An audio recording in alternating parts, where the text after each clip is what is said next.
Turabashimiye inshuti bakunzi ba Source of Joy studio maze kumenyera muri benshi kandi tugenda tubibona iyo mukora subscribe iyo muandika comment tubona ko mumaze kuba umubare munini w'inshuti w'i studio.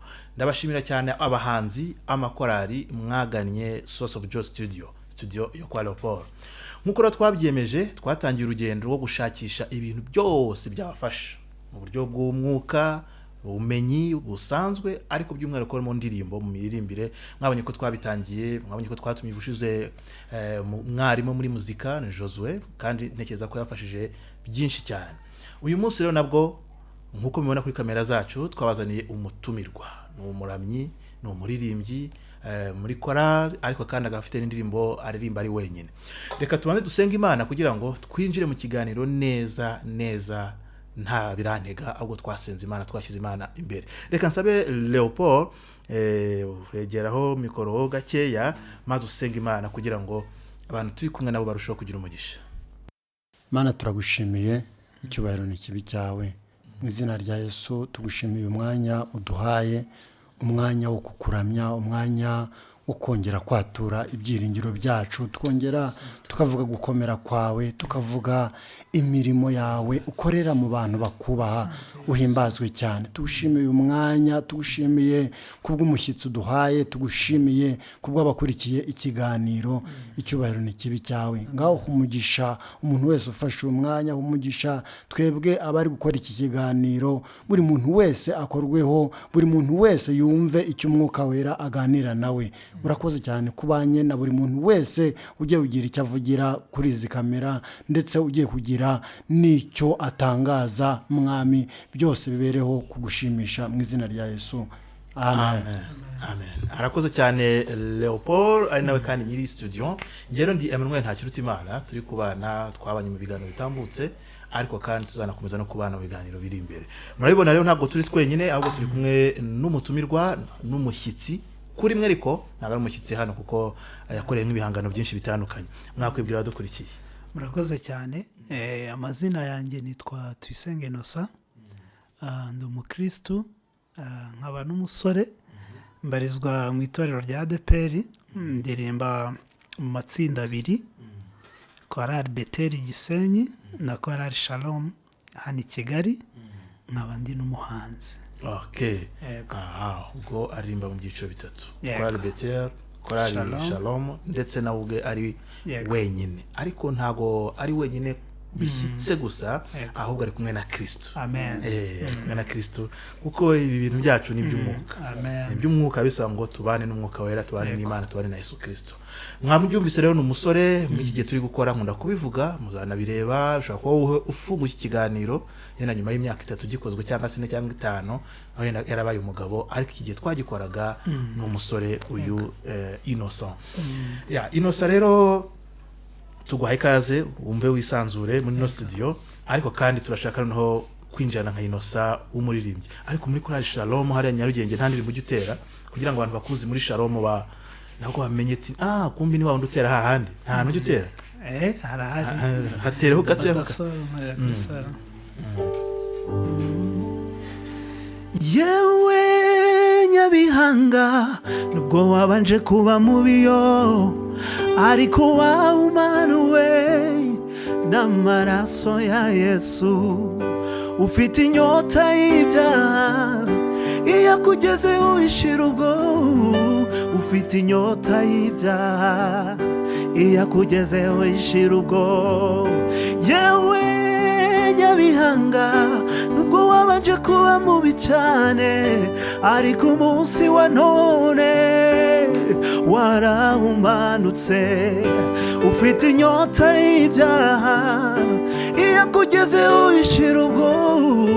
Ufite inyota y'ibyaha, iyo akugezeho ishira ubwo. Hallelujah. Ufite inyota y'ibyaha yageze kuri Yesu Kristo, iyo nyota ishira ubwo. Animbo twaga turirimba ni chorus, ariko sindi bivuge mu mazina yazo neza yabango yandutiye nazame alata aha ubwo bayiririmba bashyiramo amazina y'inzoga ntashatse gushyiramo ngo yandutiye izo zose ngo niyo mpamvu nk'igikoma ngashima umwami ubwo rero ugeze kuri Yesu Kristo ushira inyota y'inzoga ushira inyota y'itabi wananiwe kureka itabi jya kuri Yesu Kristo uzareka Imana ishimwe cyane rero ko Yesu yagize neza watangiye ubuhanzi ryari muvandiki watangiye ubuhanzi ryari urakoze cyane ubwo ubuhanzi rero biragoye kumenya niba umbajije nkanjye cyangwa ko guhanga byo nabitangiye kera cyane sibyo kwa kenshi ubundi ijambo dukunze kuri igira ritoya ubundi ni rigari urano wakoze iyi mikrofone n'umuhanzi kuko yahanze imikoro ariko no mu buryo bw'indirimbo uri wowe wenyine utari muri korali wabitangiye ryari urakoze cyane ubundi guhanga indirimbo ku giti cyane uko guhanga indirimbo muri rusange za korali byo nabitangiye kera cyane ndi muto ariko nkanjye muri carrière solo natangiye kuririmba 2013 nibwo natangiye gukora umuziki nkanjye nkawe indirimbo wahereyeho ukavuga uti iyi ni yanjye ukora ndi njyenyine carrière solo ni yitwa nguki indirimbo buri yinyubukije unyubutse ibintu byinshi itizana n'amateka yayo nayikoreye muri studio ariko nkajya kuyisabira kuri radio kajya kuyisaba gahamagara wajyayo umuzasabwe wagira n'amahirwe makene bayicuranga urugendo bari rurerure kera se bacyohereza kera muri kuri televiziyo radio mer cyangwa se radio y'imwe rukumbi yari iriho hari ukuntu bandikaga bakohereza impapuro zikazagerayo wajyaga nawe wandikaga je nararwandikaga nkamanuka nkajya kuri radio y'abaturage ngiza nkandika nkategereza ko bayikina wapi ariko ubu ngubu ibintu birahinduka buri gihe cy'Imana kiba kitari cyagera amen iyo ndirimbo rero iyo nyibutse nyine mpita nibuka ibintu byinshi cyane iravuga ngo amavi yose ndagupfukamire na windimi zose zivuge ko uri umwami utagushima yavahe utakuramya yabuwande utagushima yavahe utakuramya yabuwande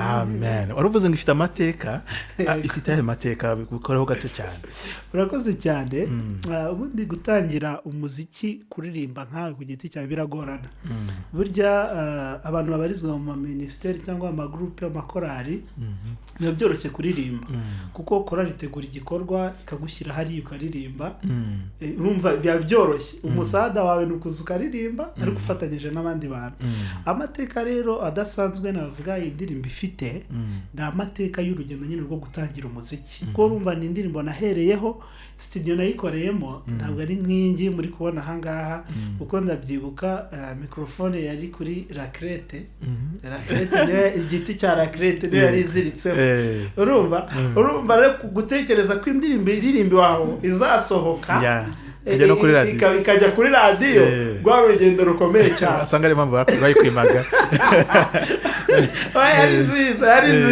ahubwo nyine urugendo rwo gutangira ibintu nyine biragorana byanga bikunda rero iyo turebye ubu ngubu mwadutumiye turavuga ati Imana ishimwe ko yemeye kudukoresha mu gihe nk'iki ngiki umuntu aba yibutse byinshi ni amateka nyine y'urugendo ukuntu watangiye umuziki nicyo inyibutsa Imana ishimwe cyane umva ko watangiriye ahantu hatoya urugendo rukomeye cyane ariko aho ugeze ni heza hari indirimbo ikora yirima ngo aho tugeze ni heza ngo ni hewe ngo aho tugeze ni heza aho tugeze rero ni heza waririmbye numva ndafashwe numva uririmba neza numva naguha ikizami wagitsinda nkazakugura kandi wagishobora ndagerageza uririmba nabi waririmbaga gute ndirimba nabi utaramenya kuririmba ndirimba nabi rero rwose pe ntabwo mbyibuka. Okay, ntabwo agitsinda ndabizi.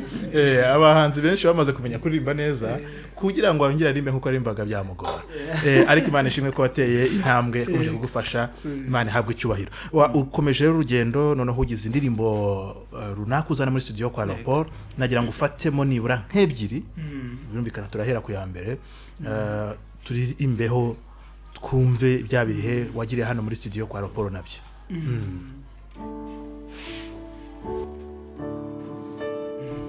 Hejuru y'ikuzimu hari Imana,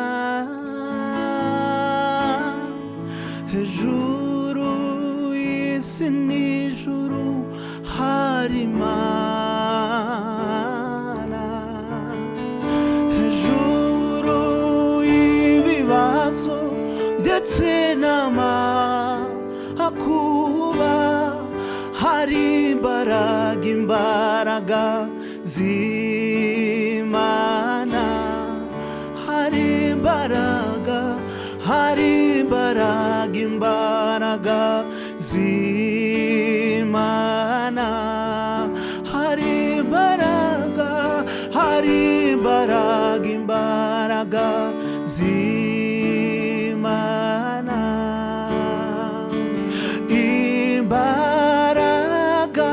z'Imana ihoraho, imbaraga z'Imana ihoraho, n'ukuri uzibagirwa umubabaro wawe, uzawibuka nk'amazi amaze gutemba, naho waba umwijima hazatambika umuseke, uhumure dore Imana iragutabaye, naho waba umwijima hazatambika umuseke, uhumure dore Imana iragutabaye, hejuru y'ibikuriza ndetse n'amakuba hari imbaraga z'Imana, hari imbaraga z'Imana, oh hari imbaraga z'Imana, turirimbane hari imbaraga haleluya, oh hari imbaraga z'Imana, oh hari imbaraga z'Imana, hari imbaraga ziruta amagambo y'abantu, hari imbaraga z'Imana, hari imbaraga ziruta izi ndwara zananiranye, imbaraga z'Imana,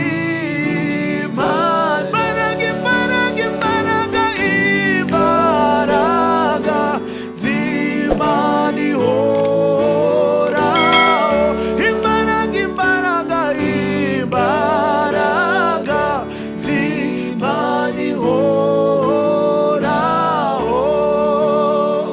hejuru y'ibibazo ndetse n'amakuba yawe hari imbaraga z'Imana, hari imbaraga z'Imana.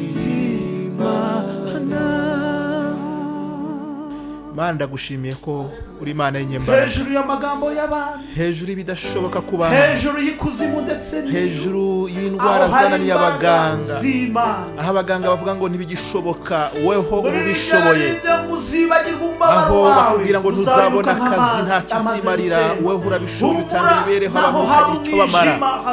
Ndagushimiye ko hejuru y'ibyo abantu banzuye weho ugihari.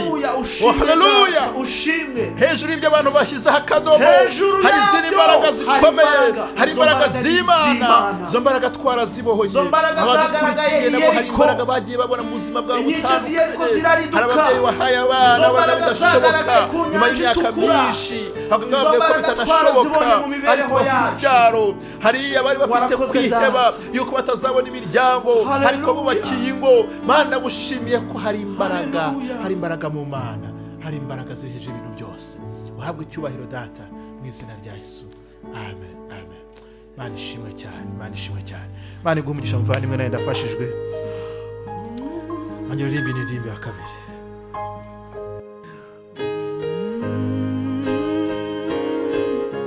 Data we, haleluya,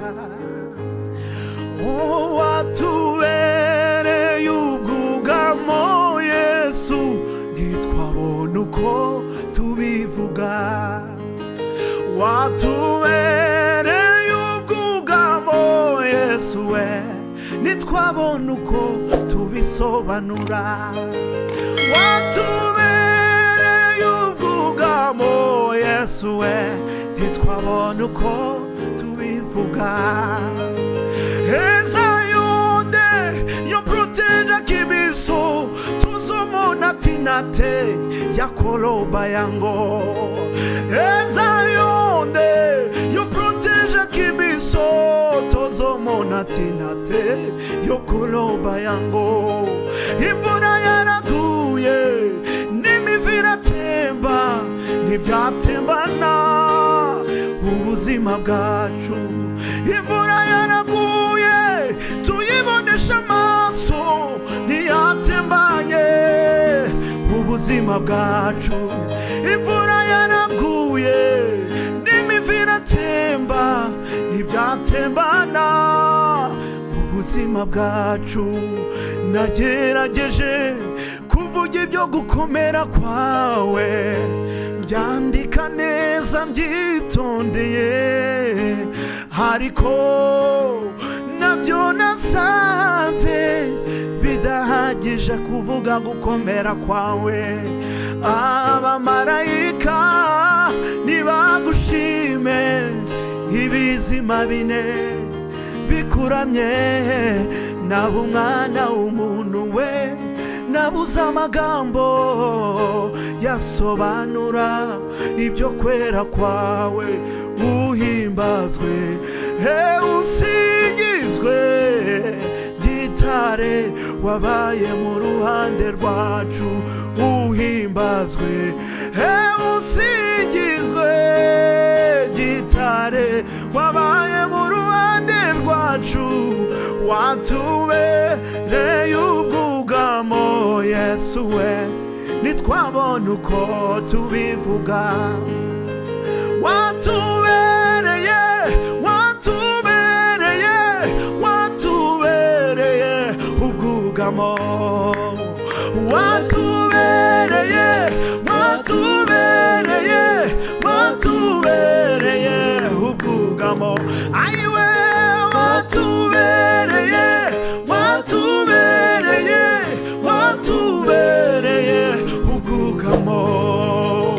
Watubereye, watubereye, watubereye ubwugamo. Watubereye, watubereye, watubereye ubwugamo. Hari aho twageze tubona nta nzira, Mana we ni wowe gusa wayiciye turatambuka. Hari aho twageze tubuze epfo na ruguru, tubona ineza yawe iturengera.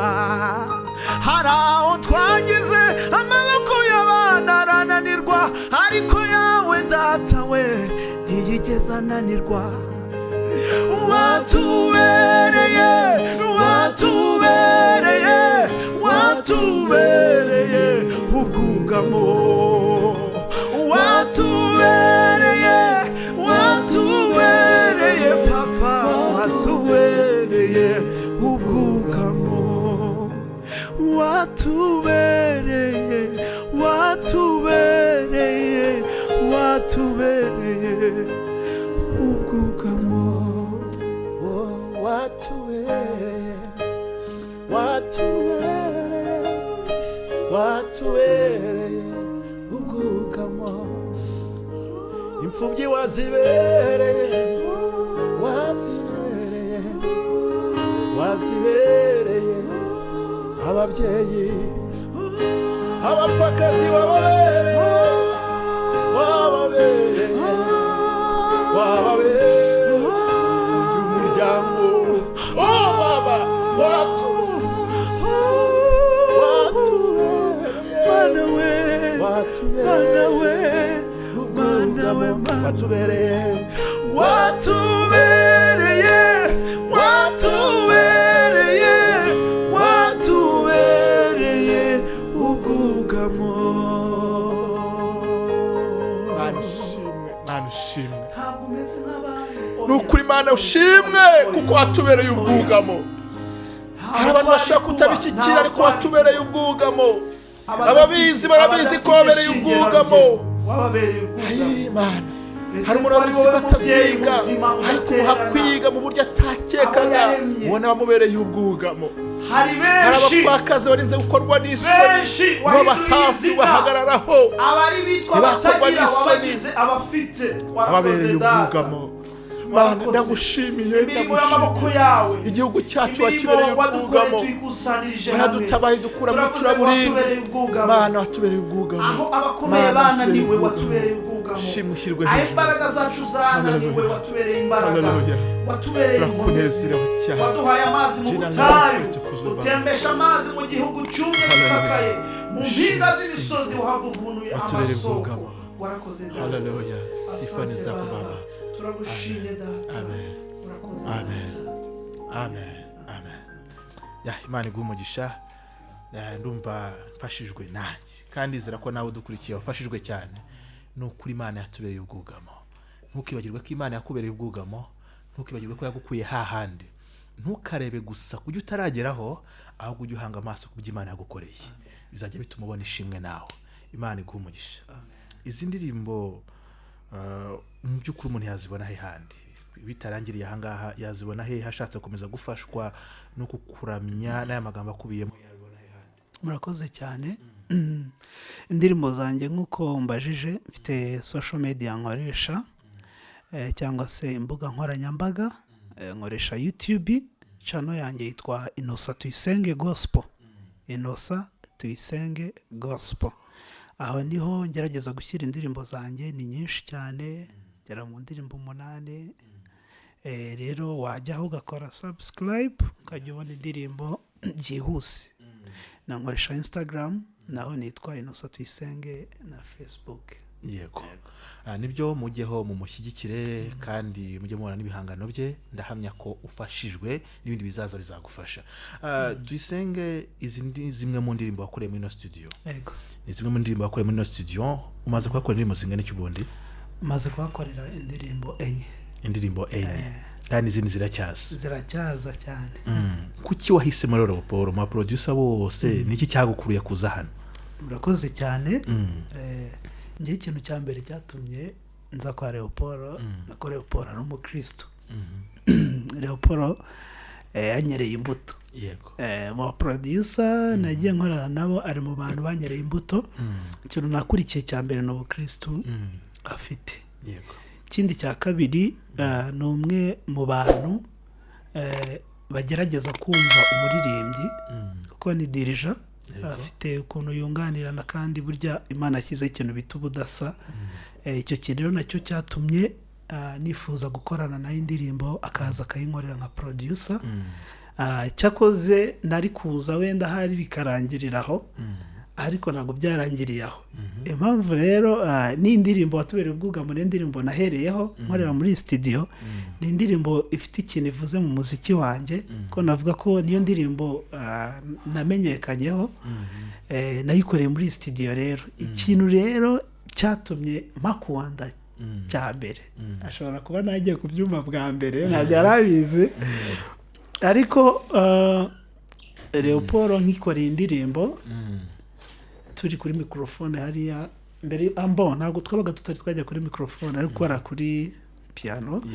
Tugitangira gukora rero ku muziki, amaze kumva uko indirimbo imeze, twarasenze, turasenga, turavuga Mana, nubwo tugiye gukora indirimbo izumvwa n'abantu benshi, aho tutazakandagiza n'ibirenge, uzayerekesha amavuta yawe, izagira abantu ihindura niyo yaba umuntu umwe, tuzaba tugeze ku ntego.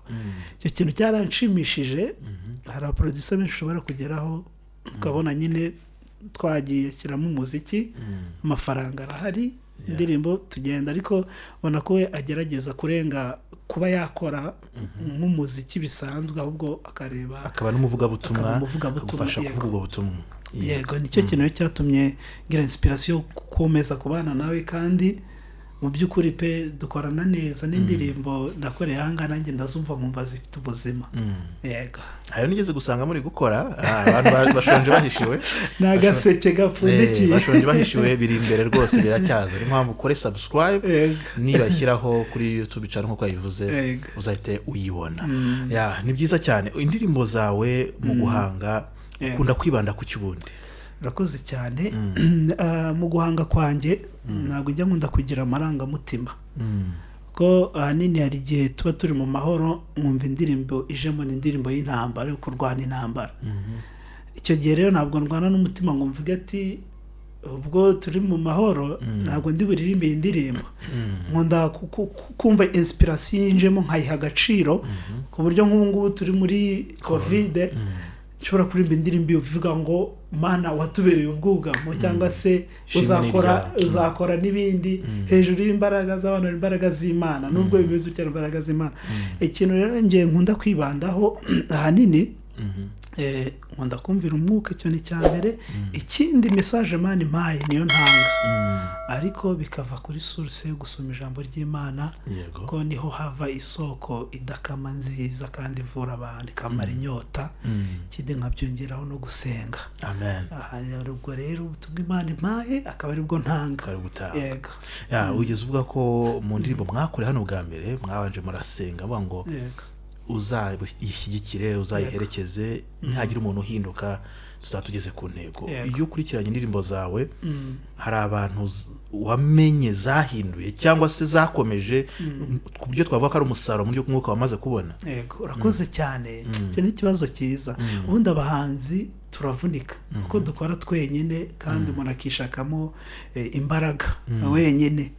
Iyo ukoze indirimbo warangiza ukumva abantu nta muntu uguhaye feedback, iyo hari ikintu yamukozeho, mu by'ukuri uhita wumva ucitse intege, njyewe nkanjye ku giti cyanjye.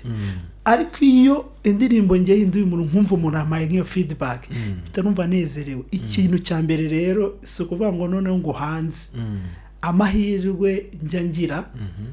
Hari igihe umuntu akora indirimbo, nk'abahanzi benshi bikunda kubabaho, n'icyo kintu nkibamariye impungenge, ukavuga uti si indirimbo ko nanga amafaranga yanjye, nkora ibiki ibintu mu nyungu ziri hehe? Njye rero amahirwe ngira, ubundi njya nza gukora indirimbo mvuga Mana dore kiza amafaranga yanjye, ntabwo akwiye kuyakoresha ibindi. Si business njemo yo kushaka amafaranga. Ishobora kutazumvwa n'ibihumbi 30, ariko ikumvwa n'ibihumbi 100, cyangwa se ikumvwa n'abantu 10. Ni urugero, aba 10 niba ari bo wangeneye, njye mbona umusaruro wabo.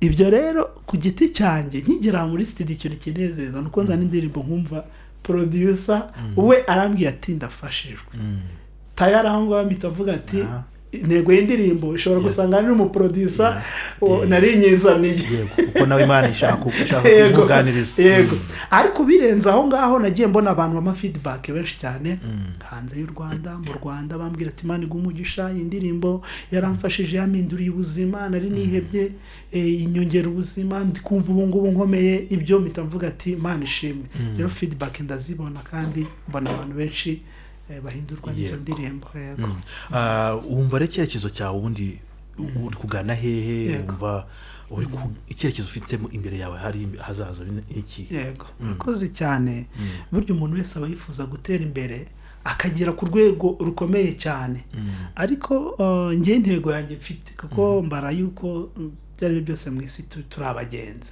turabagenzi nta gihe kinini dufite mu isi ahubwo ikintu mba nshaka cyangwa vision mba mfite mbavuga ngo Mana unkoresha icyo ugomba kunkoresha kuko uburyo ibyo tuba twifuza n'igihe ku Mana batari ibyo ibishaka ko tubabyo rero intego yanjye ni ukwamamaza ubutumwa kuko niyo nyungu yacu kuri niko muririmbyi yavuze kwamamaza ubutumwa mu Rwanda hirya y'u Rwanda isivuga ubutumwa ryanjye rikaguka rikagera kure nibyo nifuza kamite ngaruka nize kumva ururimi waririmbye niba ari ringara ariko mbise bajya ringara kuko ryo sindizi uza ngo mfite n'ijambo nzi ariko naza ozabye ozabye neza meze neza kuko ndakazi birenza aho byaba ari ukubeshya byabishatse kuvuga iki umuntu utumvira ingara ari amagambo narimbaga ngo watubereye ubwugamo muringa ozayonde ni ukuvuga watubereye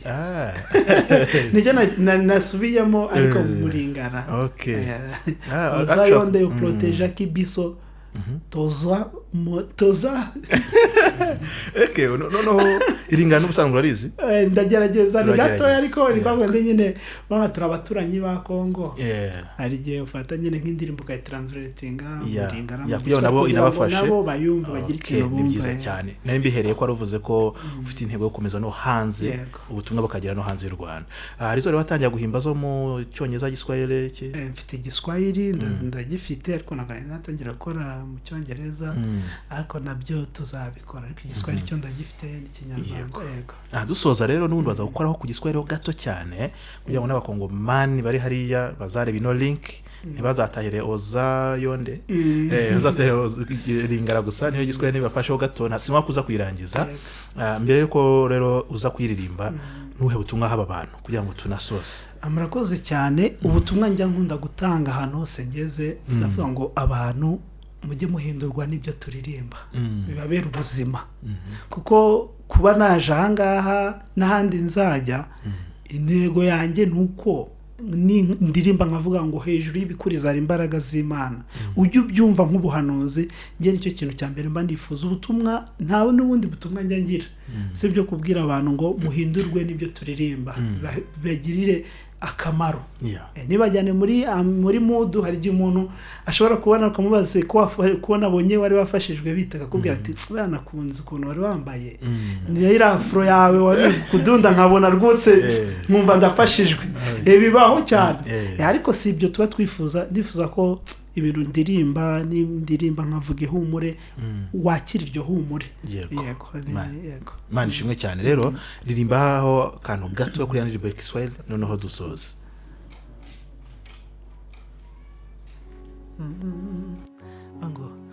Mungu ni mwenye uwezo, ahadi yake ni ya milele, akisema ndio hakuna wa kupinga. Mungu wetu ni mwenye baraka, na mimi alinibariki, na wewe atakubariki.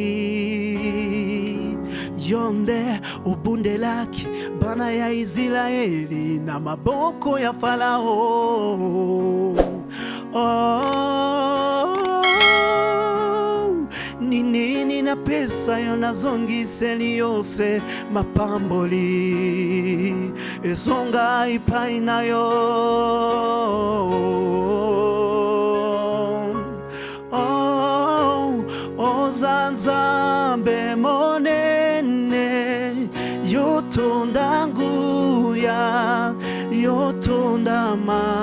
pamboli nzambe yalo ola yo pamboli ngai nzambe yalo la yo pamboli ngai nzambe yalo la. Amen, amen, amen. Iyo yatangira by'igiswahili byo nabyumvise agira ati Imana yacu nibihe byose isezerano rye niryiteka. Yavuze yego cyangwa se iya cyakubwira nta wazanga bipinge ngabitesha agaciro. Na ibyo ngibyo muri rusange. Byiringara byo ntabwo mbashije kubyumva. Imana ishimwe cyane kandi namwe turabashimiye ko mwabanye natwe kwa mwafashe umwanya mugatega amatwi mukareba iyi video. Imana ibahe umugisha. Ndifuza ko muza kureba iyi link munsi gatoya, harimo link y'umuvandimwe yimwe muri videos ufite video murebemo hasi rwose hasi baza kubona link ye unuze ukanda subscribe unamushyigikire akomeze yaguke akomeze ajya imbere. Nawe kandi mutarakana subscribe kuri no YouTube channel uhakande kugira ngo ibiganiro by'ubutaha ujye tubibona nk'ako kanya. Turabakunda cyane rero, Imana ibahe umugisha. Tujye gusoza n'ubundi dusenga nkuko twatangiye dusenga. Muvandimwe rero n'ubundi badusengera abantu kugira ngo Imana ikomeze ibahe umugisha. Uri data twese mwiza, kwitwa Imana yacu ntabwo bidutera isoni kuko abakwiringiye bakizera izina ryawe wabahaye ubushobozi bwo kwitwa abana b'Imana. Ubu twahinduwe bashya na Kristo. Niyo mpamvu tugushimiye yuko waduhaye kuvuga agakiza, kuvuga amahoro, kuvuga ko abanyamibabaro babohotse. Uwiteka ushimwe. Yahari iminwa yacu yagakwiye kubivuga ibindi, ariko ubu ngubu tugushimiye yuko wadutoranyije mu magana y'abanyabyaha ukatugira inshuti, ukaduhamagarira kuvuga umurimo wawe. Mwami Yesu, Uwiteka Imana ishobora byose, rero tugushimiye yuko uri Imana yaboroheje ukaba Imana y'abakomeye, kandi uri Imana y'abadafite shinge na rugero, uri Imana y'imfubyi ukaba Imana ya bose. Turagushimiye data yuko uri mu ruhande rwacu, warakoze data.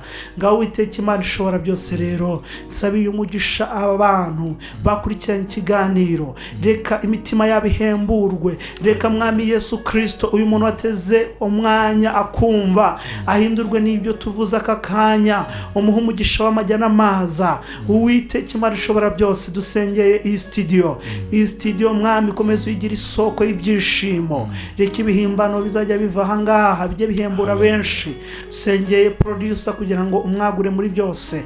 Abanyamakuru bari ahangaha bose turabasengeye mu izina rya Yesu Kristo. Ubagurira imbago data, kandi akanwa kabo kajye kaba ko kuvuga ibyiza gusa nkuko babikoze uyu munsi. Ubagurira imbago kandi ubagirire neza. Ikiruta byose turindira ubugingo kuruta ibindi byose birindwa, kandi uzaduha iherezo ryiza. Ibi ngibi bizaba iminyago tuzajyana mu bwami bw'ijuru. Ngaho bana natwe, ibyo ushaka n'ibyo ushima, amahoro yawe abe mu gihugu cyacu, mu izina rya Kristo Yesu. Amen. Amen. Amen. Mwakoze cyane kubana natwe. Ndagushimiye cyane Innocent. Murakoze cyane. Imana ibahe na Leopold kandi mwakoze cyane. Yego. Imana ikomeze barinde, ikomeze bahe umugisha. Bye bye.